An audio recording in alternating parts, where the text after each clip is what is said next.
Lonely minds do not become emotionally strong by accident. They become strong because, at some point, strength was the only available option, because when connection was inconsistent, unreliable, or quietly absent, the nervous system adapted by learning how to self-regulate, self-soothe, self-carry, and self-contain. And if you are listening to this, chances are you recognize that adaptation in yourself, not as a dramatic story of abandonment, but as a quiet, repeating pattern where you learned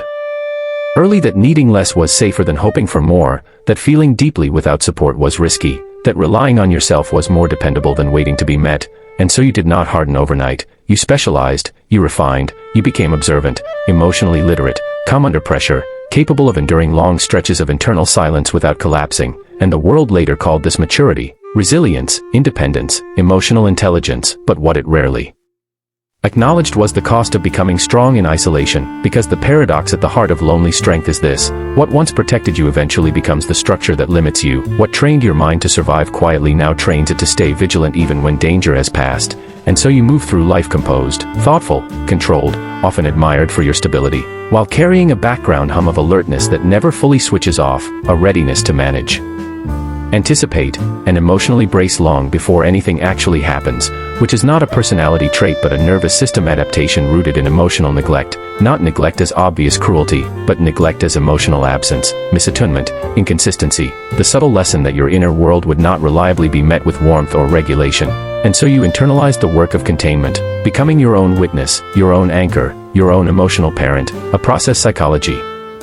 calls emotional self-reliance, often paired with hypervigilance, where the mind learns to scan not for joy but for threat, to read rooms, tones, silences, micro-shifts in mood, because safety once depended on anticipation, and over time this vigilance matured into competence, insight, emotional depth, the ability to stay calm when others unravel, but also into an overactive inner world governed by the default mode network, looping thoughts, rehearsed conversations, reflective depth that is both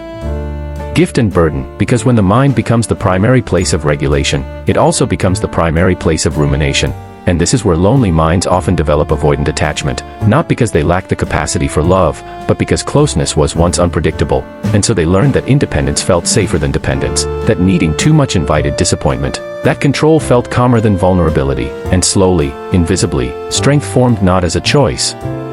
but as a consequence. Yet beneath this strength lives an invisible grief, the grief of not having been held when holding was needed, the grief of having learned to be okay alone long before it was developmentally appropriate, the grief of authenticity sacrificed for emotional safety, because when expression does not lead to connection, it learns to edit itself, and so you may find that you speak carefully, reveal selectively, feel deeply but privately, rarely asking for help until exhaustion forces your hand, rarely resting without first earning it, rarely allowing yourself to be seen without first proving your value, and philosophically this is the shadow of lonely strength, the part of you that learned survival so well that it forgot how to receive, the part that equates worth with usefulness, calm with control, independence with safety. And this shadow does not mean you are broken, it means you adapted too early and too well, and in adulthood these adaptations show up as patterns that feel familiar yet quietly limiting, relationships where you are the steady one but struggle to lean back, intimacy that feels intrusive even when it is kind, careers where you overfunction silently, burn out privately, and recover alone, self-worth tied to productivity rather than presence, boundaries that tolerate emotional distance more easily than closeness, emotional regulation that holds strong in crisis but feels strangely empty afterward, an identity built around responsibility rather than desire, and stillness that feels unfamiliar because without vigilance you do not know who you are. Yet none of these patterns are flaws, they are coping mechanisms that once kept you safe, and awareness is not about dismantling them violently but about gently updating them, because the nervous system that learned to survive without support can also learn that safety can exist in connection, that softness does not erase strength, that rest does not equal danger, and healing for lonely minds is not about becoming dependent or fragile, it is about becoming relationally flexible, able to stand alone without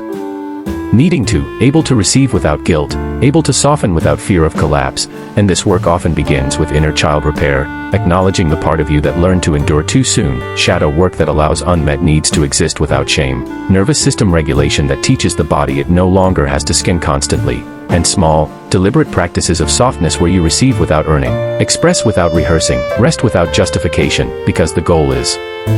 not to undo your strength but to evolve it, to allow strength to include rest, clarity to include feeling, independence to include connection. And if there is one truth lonely minds must learn, it is this: you did not become strong because you were meant to carry everything alone forever. You became strong because you had to, and now, as an adult, you are allowed to choose something different, not by abandoning your resilience but by letting it support a fuller life, one where vigilance can relax, where authenticity does not require permission, where connection does not threaten your stability, and where the question slowly shifts from, how do I survive this alone, to, who am I when I no longer have to, because the goal is not to be fixed, it is not to become someone else, it is not to erase the past, the goal is to become whole, and wholeness includes strength, softness, independence, and the quiet courage to let yourself be seen.